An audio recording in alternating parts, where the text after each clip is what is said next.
เอาสบายดีเนาะสบายดีหมู่เพื่อนสุขุสุคนเนาะ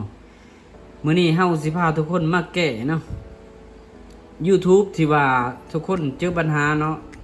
โทรศัพท์บางคนอาจจะเจอปัญหามันเข้า YouTube เดี๋ยวมันลินบ่ได้นั่นเองมันพบปัญหาก็คือมันให้เฮาลงสื่อข่าวใส่นั่นเองเนาะนี่เนาะลงสื่อข่าวใส่เนาะมันว่า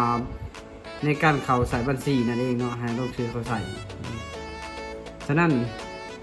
ก่อนเฮาสิเข้าไปเบิ่งวิธีการแก้เนาะเฮาก็ฝากทุกคนติดตามช่องของเฮาเพื่อเป็นกำลังใจในการเฮ็ดคลิปนั่นเองเนาะขั้นตอนแรกนี่เนาะเฮาแนะนำว่าให้ทุกคนนี่ออกก่อนเนาะออกจาก YouTube นี่เนาะให้มาสร้างบัญชีใหม่นั่นเองเนาะเพราะว่าบัญชีตัวนี้มันใช้งานบ่ได้มันบ่สมบูรณ์บัญชี Gmail นั่นเองเพราะว่าในมือถือมันต้องมีบัญชี Gmail นั่นเองเนาะนั่นน่ะเฮาก็มาที่ตั้งค่านั่นเองเนาะหาคำว่าตั้งค่าเนาะในมือถือนะฮะคำว่าตั้งค่าเนาะ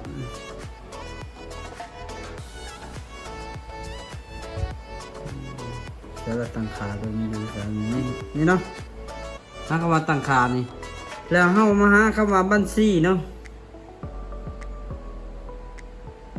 นี่ผู้ใช้งานหลายบัญชีนี่เนาะนี่เนาะเขาเหลือนะคำว่าผู้ใช้งานหลายบัญชีเนาะนี่ผู้ใช้งานหลายบัญชีนี่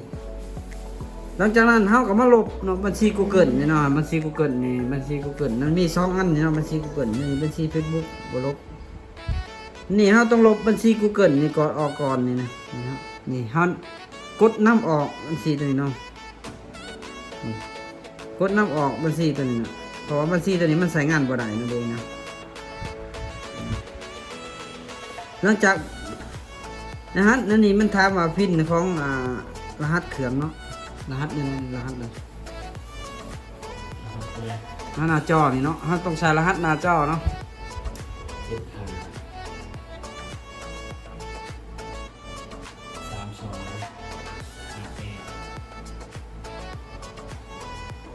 เนาะก่อนมันสิเอาออกถ้าต้องใส่รหัสหน้าจอเนาะมันจะออกเนาะบัญชี Gmail ตัวนี้หลังจากนั้นเฮามาทำการสร้างใหม่เนาะมันสร้างใหม่บัญชี Gmail เพื่อเฮ็ดให้มือถือเครื่องนี้เขาใช้งาน YouTube ได้เนาะมันบอกให้ลงสื่อข่าวใส่นั่นเองเนาะมันจะทำให้เฮาลงสื่อข่าวใส่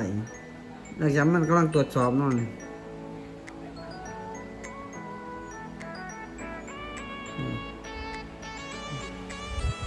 หลังจากนั้นเฮาเอาลบแล้วเฮามาลบ YouTube ออกอีกอันเนาะ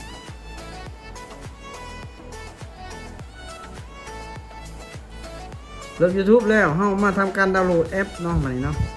เข้าที่ Play Store แล้วเฮามาสั่งบัญชี Gmail นั่นเองเนาะ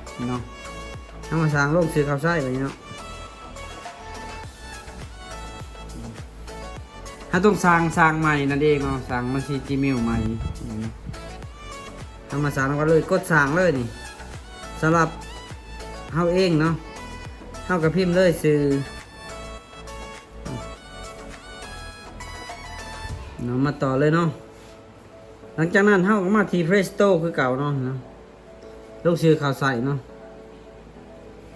เฮามาทำการสั่ง Gmail นำกันเลยกดสั่งเนาะสำหรับตัวข่อยเองเนาะสื่อเนาะนั่นนี้เฮาสิกำหนดสื่อลำแก้ว นามสกุลนี่กรมฤาษี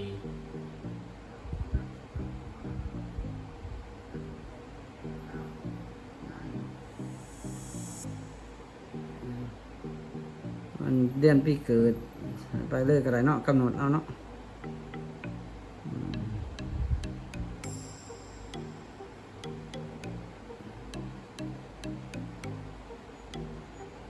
นี่เนาะกำหนดตัวอย่างเนาะสางเนาะอันนี้เฮาก็สิใส่นี่เนาะกดเหลือตัวที่2ก็ได้เนาะเฮาบ่จำเป็นต้องพิมพ์ใหม่นั่นเองเนาะเฮากดถัดไปเนาะหลังจากนั้นมันให้ใส่รหัสในขั้นตอนนี้เฮาจะบ่ให้เบิ่งเนาะการใส่รหัสเนาะ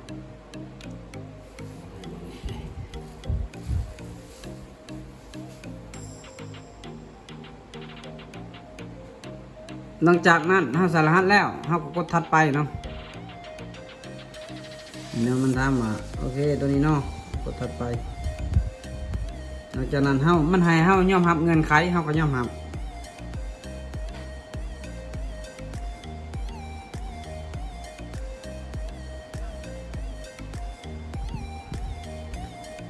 ยังมักเหมือนคล้ายเรากดย่อมหับเนาะกดย่อมหับเนาะหลังจากนั้นมันก็จะมานานี่เลยเนาะนาเฟซโตที่ว่าเฮาสามารถดาวน์โหลดแอปได้เฮาก็มาโหลด YouTube เข้ามาเนาะกดเสิร์ชหา YouTube เนาะทุกคนเฮ็ดตามข้าพเจ้าได้เลยเนาะเพราะว่าคันว่าเฮาสอนไว้ก็ทุกคนสามารถเบิ่งคลิปรีวิวคลิปเดี๋ยวซ่าๆไปเนาะถ้าว่ามันไว้ก็ขออภัยนำเนาะกดอัปเดตเนาะอัปเดตแอป YouTube นี่เนาะหลังจากเฮาอัปเดตแล้วเฮามาเบิ่งเนาะว่ามันสิเข้าได้หรือบ่เนาะ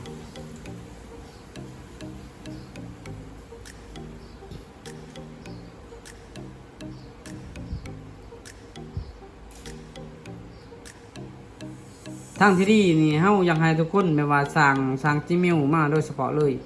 จังมาใส่เอาเนาะเพราะว่าเฮามาสร้างเลยบางทีมันก็บ่อยากสมบูรณ์ปานใดว่าเฮาใช้งานไปสักพักเลยมันก็จะกลับมาให้เฮาลงสิเขาใส่คือเก่า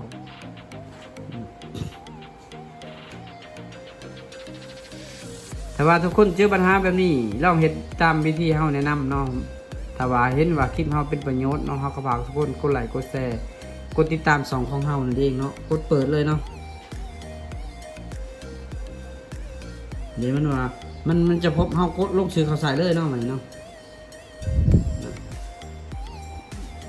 มันจะลิงก์ไปหาบัญชีที่เฮาสร้างวางตรงนี้เนาะเอากดเลยกดถัดไปเลยนี่เนาะนี่นั่นเฮาก็กดถัดไปแล้วนี่เฮามาติ๊กตัวนี้ก่อนเนาะติ๊กตัวนี้นี่มันให้เลือกเนาะให้เลือกตัวนี้มันให้เลือกว่านี่เนาะจักรยานยนต์เนาะเนี่ยเฮามาเลือกเนาะเฮาเลือกขอบเขตที่ว่ารถนี่เนาะรถจักรนั่นเองเนาะเนาะเฮาเลือกจนมันให้ติ๊กเลยเนาะมันติ๊กใหญ่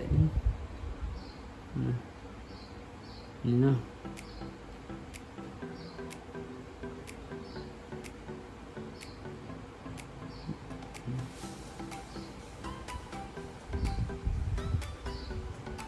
ติ๊กอันตราขอบเขตเนาะ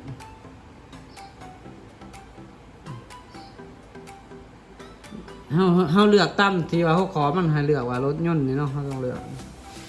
จะได้มีรถเฮาต้องเลือกเนาะนี่เนาะถามว่ามันถูกแล้วมันจะติ๊กถูกแบบนี้เนาะถัดไปเนาะเฮาต้องใช้รหัสที่ว่าเฮาสร้างบางกีนี่เนาะเฮาต้องจื้อเนาะรหัสตัวนั้นเฮาต้องจื้อเนาะ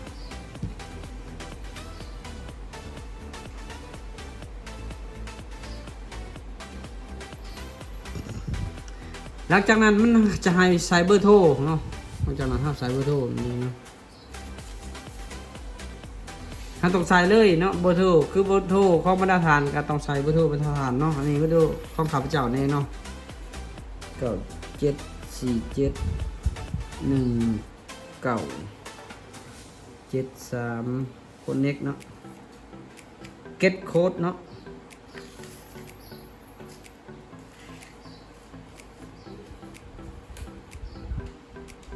หลังจากนั้นมันจะส่งโค้ดมาให้นี่เนาะนี่เนาะ831069เนาะ831069เฮาใส่โค้ดตัวนี้เฮากด next เลยเนาะหลังจากนั้น YouTube เฮาก็จะมาใช้งานปกติเป็นเนาะเขาใช้งานได้เนาะมีแต่เฮาก็เสิร์ชเลยเนาะตัวอย่างครับเจ้าสิเสิร์ชเพลงเนาะ Love Me Like You Do เนาะ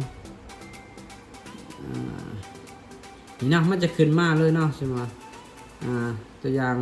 See You Again ตัวอย่างเนาะนี่เนาะเสิร์ชหาอันนี้เพลงต่างประเทศนั่นเองเนาะมันก็จะเข้าใช้งานปกติได้เลยมันนี่บัญชีตัวนี้เนาะหลังจากนั้นคันวานะเฮาก็มาเสิร์ชเพลงบ้านเฮาซั่นนะไสว่าสร้างเขานั่นเองเนาะมันจะขึ้นมาเนาะไสว่าสร้างเขานั่นเองถ้าว่าเจตนาเฮาบ่ได้มีเจตนาที่ว่าจะละเมิดลิขสิทธิ์นั่นเองอันนี้เป็นเป็นแนวทางถ้าว่าทุกคนเห็นว่าคลิปเฮาเป็นประโยชน์เฮาก็ฝากทุกคนกดไลค์กดแชร์กดติดตาม2ของเฮา เด้อเนาะเพื่อเป็นกำลังใจในการเฮ็ดคลิปเนาะติดตาม EP ต่อไปเนาะถ้าว่าเฮาซ้อนไว้เฮาก็ต้องขออภัยให้ทุกคนรีวิวเบิ่งคลิปช้าๆเนาะไปตามแต่ละขั้นตอนทำห้องว่าได้แน่นอนเนาะขอขอบใจเนาะ